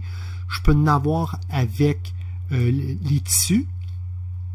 Je peux en avoir avec des buildings, avec des cartes de type Dieu et avec des conquêtes. Bon, ben là, je commence à savoir et pourquoi je voudrais avoir des escaliers. Ben, ça me permet de placer non, attends un petit peu, ça me permet d'avoir des points des ressources, puis d'abaisser le coût de placement d'ouvriers. Donc, si je veux ça, ça me prend de ça. Si je veux ça, comment que je fais? Et ça m'a permis d'y voir un petit peu plus clair. Mais tu vois, là, regarde là, les différents systèmes et compagnies. C'est pas très simple. Aussi, chacune des piles de tuiles et de cartes fonctionne de façon différente. Donc, qu'est-ce que j'ai fait? Je me suis fait des cartes que je glisse en dessous de chacune des piles. Donc, exemple, les cartes de type armée. Elles sont tous dans une pile fermée, là, donc le dos, puis ça prend une pile pour discarter. Si tu as l'icône comme ça, tu piges une carte. Si j'ai l'icône comme ça, tu le verras peut-être pas, mais avec un petit 2, avec l'œil suivi par un 2, tu piges 2 cartes et tu en conserves une. Puis tu peux, durant ton tour, discarter n'importe quelle sorte de carte pour avoir des bonus, parce que ces cartes-là ont des bonus. Par contre, les cartes de type Dieu sont fermées, mais avec une rivière de 3 cartes. Si tu discartes une 4e carte dans la rangée, tu dois rebrasser le marché et créer un nouveau marché. Tu sais, quand je te dis là, que ces jeux manquent d'élégance, là, c'est ça. Mais en ayant chacune de ces indications-là, en dessous de chacune des piles, ça t'aide d'avoir tes rappels sur comment jouer avec chacun des trucs. Et moi, ça m'a vraiment débloqué à ce jeu-là. Et d'un coup que je l'ai débloqué, j'ai beaucoup aimé. Le solo marche très bien, mais quand je l'ai joué avec Martin, on a découvert que si on ne monte pas à vitesse constante sur cette piste-là, la personne qui est en retard va presque inévitablement perdre. Je crois que si tu n'avances pas beaucoup ici, tu peux gagner avec peut-être la conquête ici là, sur les 4 pistes qui représentent 4 villes et ou villages. Mais ça ici là, c'est une grosse source de points. Et si tu ne travailles pas fort ici, tu vas avoir de la misère avec Tawantinsuyu. Une autre affaire qui fait que c'est hyper dur d'entrer dans ce jeu-là, c'est la façon que les actions sont présentées. Dans l'aide de jeu, on va te dire que une des actions primaires, c'est de placer un ouvrier. On va dire qu'une action secondaire, c'est de déplacer ton prêtre. Et que quand ton prêtre arrête à une des actions ici qu'a tout le tour, il déclenche lui-même une action. Fait que je vais dire que c'est une action tertiaire. Mais l'action que j'appelle le Path to Victory, là, comment gagner, c'est avec ton prêtre. Ton prêtre te permet d'aller faire des conquêtes, d'aller recharger des buildings, de faire des dons pour bâtir non, ici c'est bâtir des statues, faire des dons pour avancer dans le temple ici. Et faire de la production avec tes buildings. Ça c'est ton action primaire. Pour moi, l'action primaire, c'est l'action que tu dois faire qui va t'amener à la victoire. Et tout ce qui va être du placement d'ouvriers ici, c'est pour kickstarter ton moteur, ton engine builder. Donc, aller chercher des ressources. Ici, c'est essentiellement de la production qui vont t'amener des ressources qui vont permettre à ton prêtre de faire des choses. Donc, à un moment donné, ben, ça va être de dire, je vais aller me chercher des ressources, des patates et des roches pour aller construire des statues. Selon si c'est une grosse ou une petite, ça va te donner des trucs. Donc, vois-tu, ici, 3 pierres pour bâtir une petite statue, ça te permet d'avoir 3 points. Et après ça, quand tu peux discarter ta statue qui aura qui va avoir, vois-tu, un logo ici, tes logos représentent ces logos-là, et si tu joues ta statue, au lieu de jouer une carte, ça va te donner d'autres choses, mais tu vas te débarrasser de ta statue. C'est pas un jeu qui est élégant, et les instructions sont l'enfer. Mais, tu tapes le livre, va chercher mon aide de jeu, va chercher mes petites cartes, puis ça va te débloquer pour celui-là qui est vraiment agréable à jouer un coup que tu as passé à travers je vais dire un coup que tu as vu la matrice, là, un coup là, que tu es capable de voir qu'est-ce qu'il y a sous le hood. Mais s'il vous plaît, David Turczi, retiens-toi un peu. C'est le bordel à prendre tes jeux, ils sont dégueulasses. Là. Tu sais, comment ça se fait que les tuiles, les piles de statues ne réagissent pas comme les piles de building, puis les cartes, il y en a avec des magasins, il n'y en a pas de magasins, il y en a les tissus qui sont aussi des cartons, mais qui ne sont pas présentés comme les buildings et non pas comme ça. Donc, toutes les choses, c'est différent. C'était vraiment lourd. Mais écoute, il vient juste après Trismegistus. J'ai même acheté l'expansion pour Tauntaun Suyu. Je vais t'avouer, je ne l'ai pas joué parce que ça rajoute 4 modules, puis on dirait qu'à un moment donné, ben, comme ça arrive souvent quand j'achète des expansions, le temps que je l'ai, je suis passé à autre chose. Tabanusi. Tabanusi, c'est probablement le moins, ben, je vais dire peut-être le moins aimé, paraît qu'il est l'enfer à jouer. Mais pour moi, c'est un jamais joué, mais intéressé, et je suis plus intéressé à l'essayer de Tzolk'in. Taban aussi, Builders of Ur. Semble-t-il qu'il est très dry. Par contre, quand j'ai été lire c'était quoi sa mécanique principale, j'ai trouvé ça super cool, puis le fait que j'ai une tendance à aimer les moins populaires dans la série d'été, je gravite fortement à vouloir l'essayer.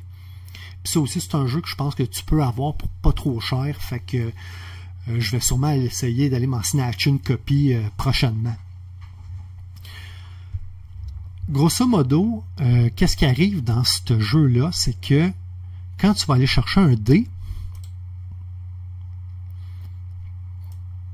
et c'est ça que je connais, là, je connais pas toutes les histoires là, de comment je te dirais, là, de bonus et compagnie, là, mais ça reste encore un T-game, fait que tu as des tuiles, tu as de l'adjacence, tu as des bonus à aller chercher, selon ce que tu fais, tu as un bonus qui devrait alimenter ton prochain move. Ce qui a l'air cool, c'est que chacun des bateaux, vois-tu ici, c'est le bateau 1, le bateau 2, le bateau 3, le bateau 4, le bateau 5, et je crois que 6 était quelque chose de spécial. Grosso modo, c'est que si je veux bénéficier de cette action-là, je dois choisir un dé dans le bateau. Le chiffre qu'il y aura sur le dé va dicter ta prochaine action. Fait que si parce que c'est à l'écran, si je prends le D2 qu'il y a ici, je vais l'amener devant moi, ça va, bon ben là je viens d'activer cette action-là. Par contre, je vais mettre un marqueur ici pour dire que ma prochaine action, j'ai pas le choix que de venir faire cette action-là. Donc, à tous les fois que tu sélectionnes un dé, tu sélectionnes aussi ton prochain move. Et ça, je trouve ça intéressant comme concept. Semble-t-il que le livre est très bien écrit, mais que pour le solo, paraît que les règlements sont absolument épouvantables. Et je ne sais pas, mais je pense que autant j'aime beaucoup ce qu'il a fait, je crois pas qu'il a refait les règles pour celui-là. Non, vois-tu, il l'a refait pour Trismegistus, il l'a refait pour Teotihuacan, il l'a refait pour Tekhenu. D'ailleurs, tantôt, là, on en a parlé, là, Tekhenu, on l'a-tu fait? Oui. Tekhenu, ce qui est vraiment cool, c'est que si tu essayes cette version-là des règlements, tu peux jouer à plus qu'un automa. Moi, je jouais avec 2 automas. Pourquoi? Parce que ça réduisait le nombre de dés gris. Et ceux qui ont déjà joué savent qu'à 2, le nombre de dés gris peuvent facilement débalancer ici, là, au niveau là, de ta balance. Donc, en jouant à 3, j'avais moins de dés gris au prorata et j'avais plus de facilité à garder ma balance là, sur mon plateau personnel. Puis je pense que c'est peut-être une des raisons pourquoi je l'ai marqué plus élevé que Teotihuacan. On revient à Tabanusi. Donc, c'est vraiment là, le bout qui m'intéresse de cette production-là. J'en sais pas, il y a plus que ça. À part le fait que les règlements sont difficiles, mais regarde, tu vois que c'est encore un jeu avec des tracks. Je pense que tu peux construire des buildings là, qui sont ici, puis mettre... Je pense que chaque joueur, c'est ça, a ses petites maisons. Ceux qui ont joué à Tekhenu, là, on reconnaît là, les marchés, on les met là-dedans, puis ça, je crois que ça fait un temple, puis là, tu peux bâtir tes temples à certaines places ici, puis il y aura des tuiles de forêt, puis ça va donner de l'adjacence. C'est un T-game, euro, jeu de manipulation, d'adjacence, avec des tracks à monter. C'est toujours un peu variation sur le même thème. C'est un co-design de Daniele Tascini, donc on reste encore un peu dans le même dans la même vibe. Mais c'est ça. Donc, moi, quand j'ai vu là, que c'est l'histoire de dire quand tu choisis un dé, tu dictes ta prochaine action, j'ai trouvé ça bien le fun. Fait que je pense que je vais essayer de m'en snatcher une copie. Tiletum.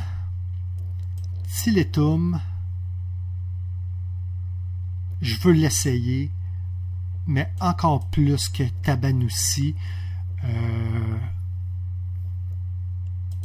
parce que j'aime quand même beaucoup Simone Luciani.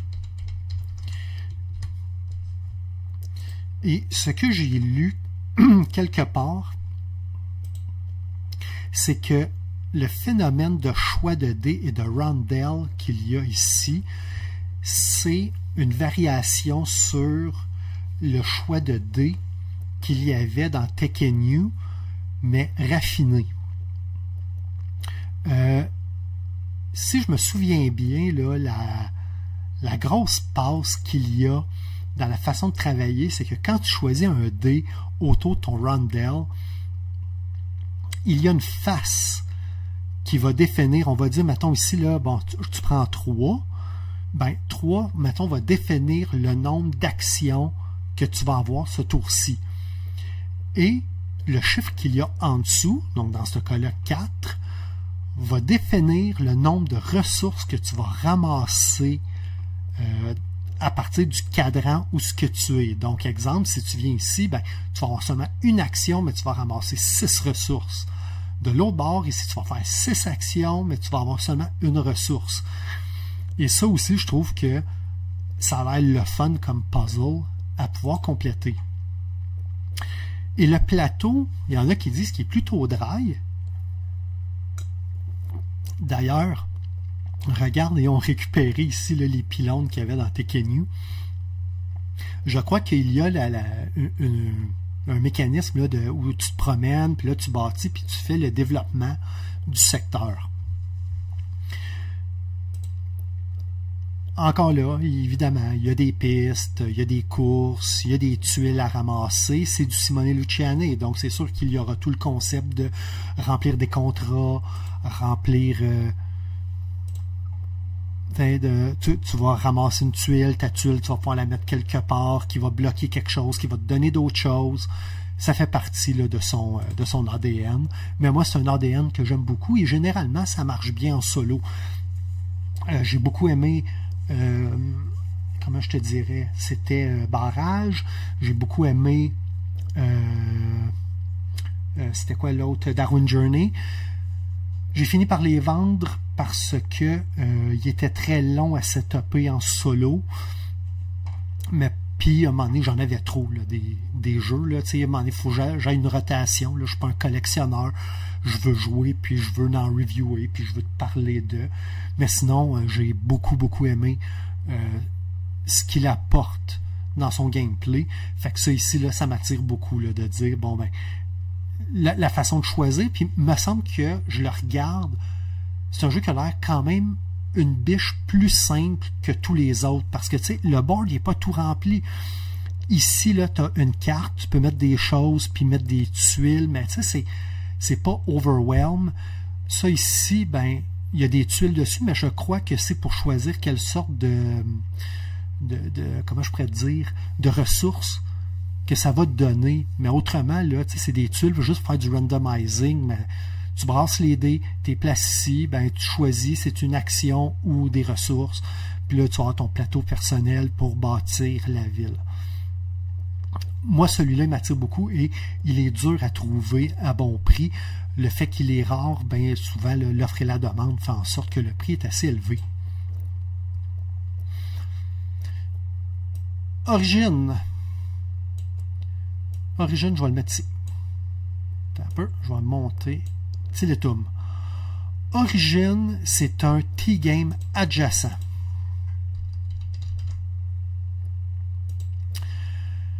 C'est fait par Adam Kwapiński. Adam Kwapiński,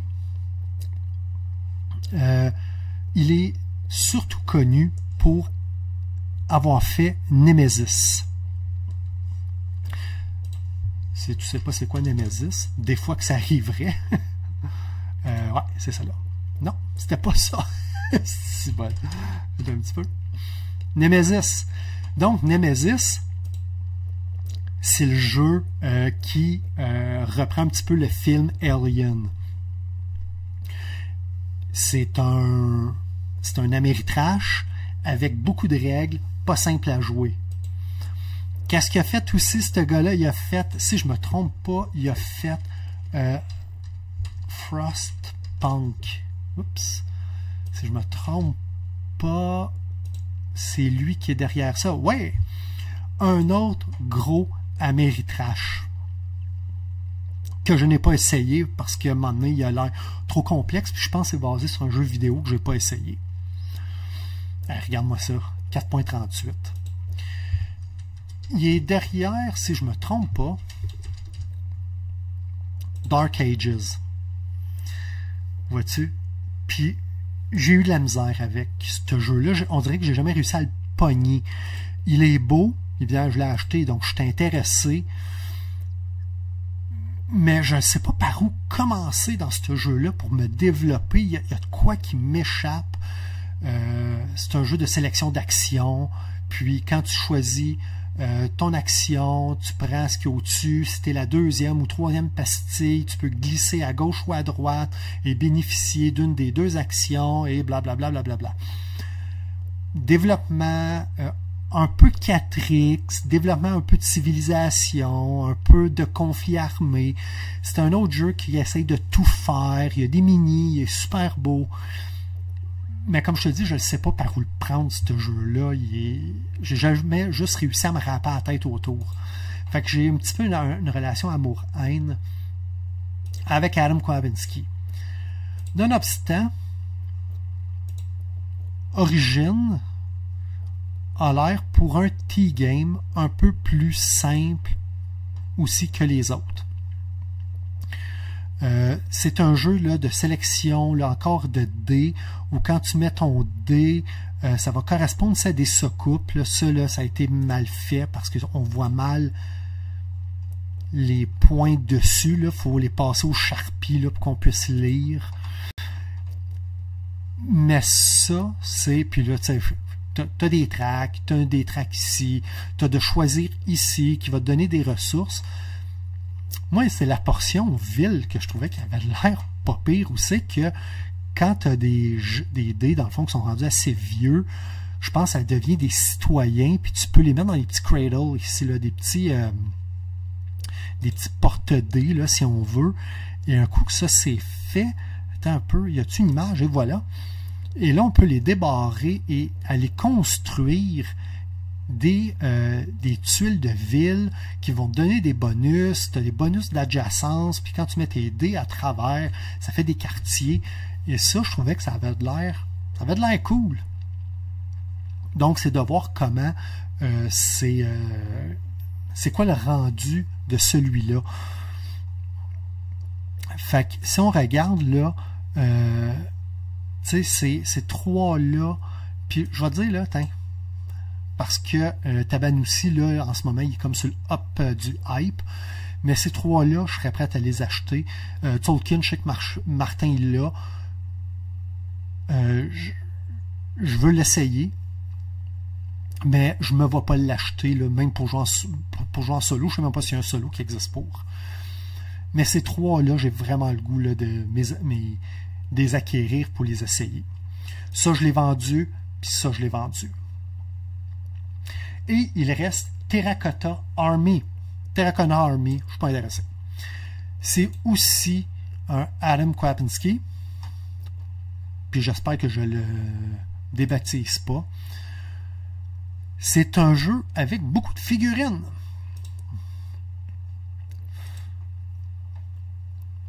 Et là, je crois qu'il y a toute la question de tu places tes ouvriers et là, tu actives genre la ligne d'action qu'il y a là. Puis tu vois là que ça tourne, mais en plus, ça tourne pas nécessairement tout dans le même sens. Donc, pas aisé d'essayer de planifier tes prochains coups. Et je crois qu'il y a, quand tu bâtis ton armée, c'est ça. Fait qu'ils ont fait des figurines et là, tu les mets en ligne et en colonne. Et là, tu peux déplacer des pions pour activer certaines des statues. Les statues qui, je crois, ont une façon particulière de mettre dans la boîte. Laisse-moi voir un petit peu. Mais ça, c'est ton plateau complet. Celui-là, il a l'air juste too much. Puis, tu sais, là, quand tu me dirais, ouais, mais c'est super le fun, on dirait que juste de savoir que je paye pour des figurines en plastique pour 1 €, il y a de quoi qui me. Il y a de quoi que je trouve inintéressant avec ça. Puis ça, tu le sais, là, c'est mon zéro buzz par rapport au jeu avec du plastique. J'essaie de voir, il me semble qu'il y avait de quoi de spécial, genre tu peux les storer à l'envers, puis là je me demande si c'est pas une question de pioche dans la boîte pour trouver tes statues. Fait que ça c'est pour Terracotta Army.